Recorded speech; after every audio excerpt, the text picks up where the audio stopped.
A gente acabou de assistir todos os 8 episódios da série do Spider-Noir feita pela Amazon e que final eletrizante. Na verdade, que série eletrizante, que série boa que foi essa. O Nicolas Cage entregou tudo no papel de Ben Reilly. Mas como a gente viu no final dessa temporada, com o Cabelo de Prata indo dessa para uma melhor, ficou um buraco no comando da cidade. E isso prepara terreno para a ascensão de muitos vilões. Então, se você acha que o Spider vai ter paz nessa segunda temporada, sinto lhe dizer que você está muito enganado. E no vídeo de hoje, a gente veio ver sobre os vilões mais insanos que podem aparecer na segunda temporada de Spider-Noir.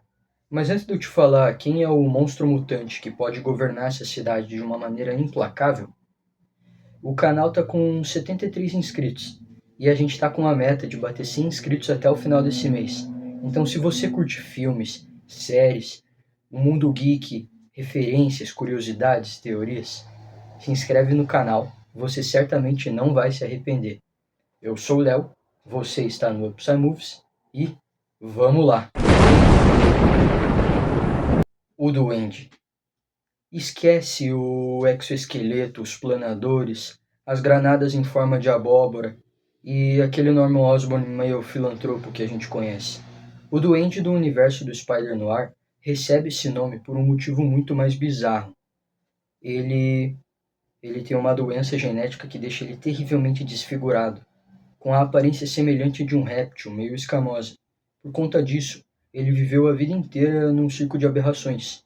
E quando ele finalmente escapou, ele decidiu que iria se vingar da sociedade como um todo por ter sido permissiva com todos os sofrimentos que ele passou ao longo da vida, por toda a humilhação que ele sofreu. E então ele decide se tornar um mafioso, mas um mafioso mais cruel, mais terrível, e decide que todos vão se submeter a ele. E isso casa perfeitamente agora com o final da primeira temporada. Porque como a gente viu, o Cabelo de Prata era o homem mais influente da cidade. Era ele quem controlava os clubes, os comércios, as políticas, os sindicatos, as atividades legais e as atividades ilegais. E ele acabou sendo morto, o que deixou um espaço muito grande para a ascensão de muitos supervilões. E aí que entraria o Duende. Imagino quão insano não seria o Ben Reilly tendo que investigar um homem que ele nem ao menos sabe como é a aparência, já que o Duende vive se escondendo por causa da condição dele, mas ainda assim é o homem mais poderoso da cidade.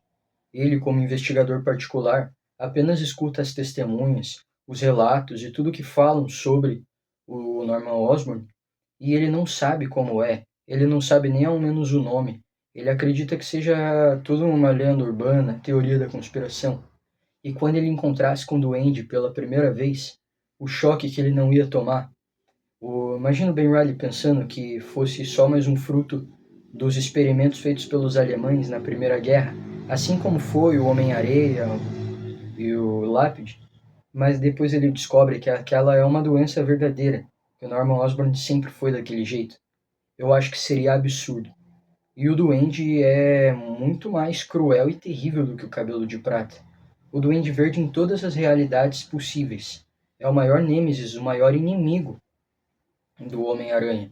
Tanto que nas HQs do Homem-Aranha no ar, é ele quem manda darem um fim no Tio Ben.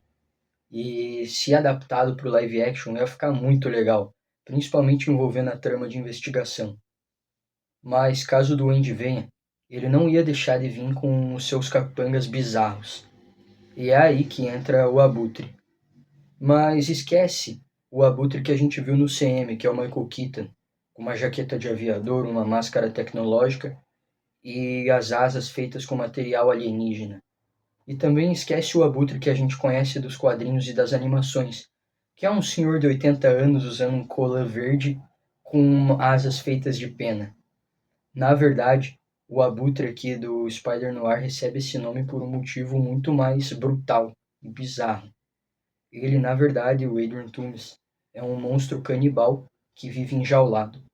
É ele quem devorou o Tio Ben, a mando do Norman Osborn, o que é o maior trauma da vida do Peter, o que é a visão mais terrível que ele já teve nas HQs e talvez o momento mais sombrio de todas as histórias do Spider-Noir.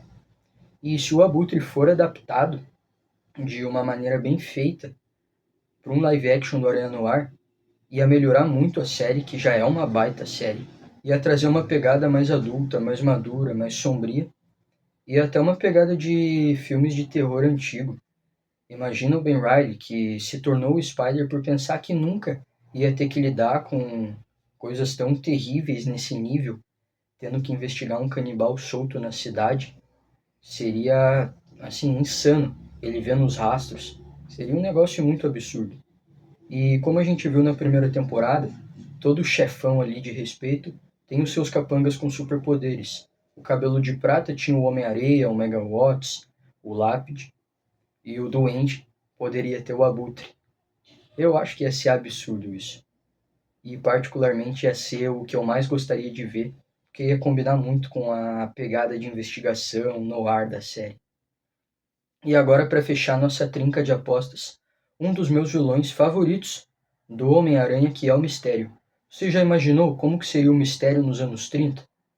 Nas histórias do Homem-Aranha no ar, ele não tem aquelas paradas do CM de hologramas e efeitos especiais. Na verdade, ele é parecido com a versão original dos quadrinhos. É um ilusionista. Mas aqui ele é um ilusionista falido durante o auge da Grande Depressão, que passa a utilizar de todos os conhecimentos e apetrechos que ele tem, gás alucinógeno, fumaça, fantasias e ilusões, para enganar a polícia e cometer assaltos numa proporção muito grande. E eu acho que seria muito maneiro caso o mistério fosse introduzido, porque imagina o Ben Reilly, que já é um cara que sofreu muito, passou por muita coisa, tendo que questionar a própria realidade, lidando com um criminoso que ele não sabe a partir de que momento começa a ilusão ou termina, tendo que reviver os piores traumas que ele já vivenciou. Imagina o Ben Reilly dentro daquela situação, cercado de fumaças, ilusões, sem saber o que é real, o que não é real e tudo aquilo naquela estética em preto e branco, ou mesmo que fosse no colorido com aquelas cores vivas, que é uma fotografia muito bem feita da série. Eu acho que isso ia ser espetacular, ia ser um negócio que eu ia gostar muito de ver, e ia ser uma adaptação muito bem feita do mistério. Mas e aí, qual desses vilões você mais gostaria de ver numa possível segunda temporada de Spider-Noir? O meu particularmente é seu Abutre. Capricha aí nos comentários, porque eu vou colocar todos os comentários no próximo vídeo, vou mandar um salve para os inscritos que comentarem. Não se esquece de se inscrever para ajudar a gente a bater a nossa meta e ativar o sininho para continuar recebendo mais conteúdos como esse, a continuar recebendo os vídeos do seu apresentador favorito. Que a força esteja com vocês e fiquem com Deus.